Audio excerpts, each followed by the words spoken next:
জুনের একদিনের পরেও এই সরকার থাকবে না, এটা আপনারা নিশ্চিত থাকেন। মাঝপথে সমুদ্রে আপনি আমাদেরকে ফেলে চলে যাবেন ধরনের চিন্তা আপনার মাথায় যেন না আসে। জুলাই আগস্টের যে অভ্যুত্থান হয়েছে, হাজার হাজার মায়ের কোল সন্তান হারা হয়েছে, অনেক আমার উদীয়মান বাংলাদেশের ভবিষ্যৎ সন্তানগুলো চক্ষু হারিয়েছে, অনেকে পঙ্গুত্ব বরণ করেছে।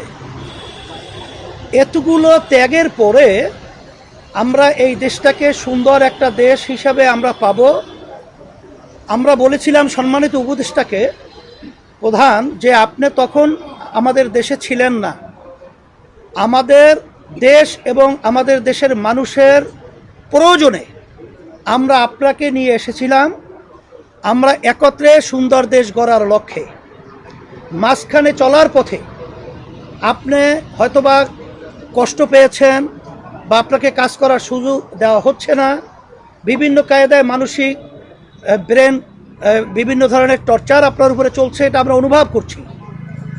আমরা বলছি যে আমরা যদি যারা নাকি রাজপথে দেশ গড়ার যোদ্ধা রয়েছে, এখানে আমরা জিতলে একসঙ্গে জিতবো, ঠকলেও একসঙ্গে ঠকবো, কিন্তু মাঝপথে আপনি রণভঙ্গ দেবেন আর মাঝপথে সমুদ্রে আপনি আমাদেরকে ফেলে চলে যাবেন, এটা হতে পারে না। এই ধরনের চিন্তা আপনার মাথায় যেন না আসে, এইটা আমরা আশ্বস্ত করেছি।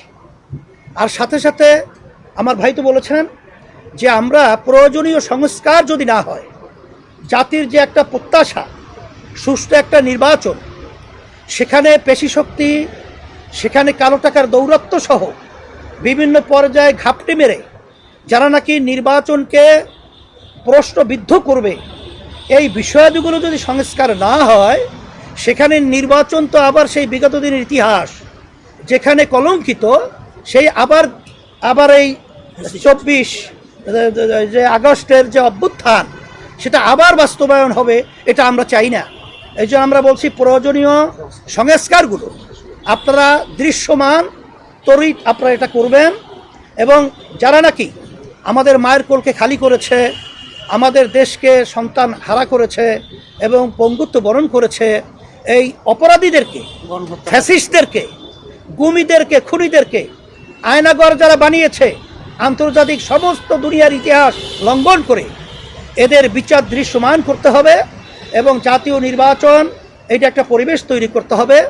আর সাথে সাথে আমরা স্থানীয় নির্বাচনের ব্যাপারেও আমরা বলছি, এটা যদি আগে হয় তাহলে কালো টাকা এবং পেশি শক্তির প্রভাবটা সেখানে এলাকায় ওভাবে তারা করতে পারবে না, বিধায় সুন্দর একটা জনপ্রতিনিধির একটা প্ল্যাটফর্ম তৈরি হবে, এটা আমরা আলোচনা করেছি। আর সাথে সাথে আপনাদের সকলকে আমরা ধন্যবাদ জানাই এর জন্যে যে আমরা যেন এই দেশ গড়ার ব্যাপারে আমরা সবাই একাকার হয়ে অন্তর্বর্তীকালীন সরকার সহ এবং যারা আমরা রাজনৈতিক জুলাই অভ্যুত্থানে যোদ্ধা যারা আমরা ছিলাম, প্রশাসন সহ সাংবাদিক বন্ধুরা সহ সকলকে আমরা একত্রিত হয়ে আমরা দেশ গড়ার ব্যাপারে আমরা যেন একাকার হয়ে কাজ করতে পারি। আপনাদের সকলকে ধন্যবাদ জানাচ্ছি এবং আমাদের আলোচনা অত্যন্ত সুন্দর ফলপ্রসূ হয়েছে। এবং বলেছি আমরা যে আমাদের সকলেই আমরা অনেকে তো দাবি করি ডিসেম্বর নির্বাচন হওয়া, 25, কেউ দাবি করি রমজান, কেউ দাবি করি অমুক। আমরা বলেছি আপনারা সময় তো খুব বেশি এখানে হেরফের না, আপনি বলছেন জুনের মধ্যে, এবং আজকে আমাদের সম্মানিত প্রধান উপদেষ্টা বলেছেন জুনের একদিনের পরেও এই সরকার থাকবে না 2025, এটা আপনারা নিশ্চিত থাকেন।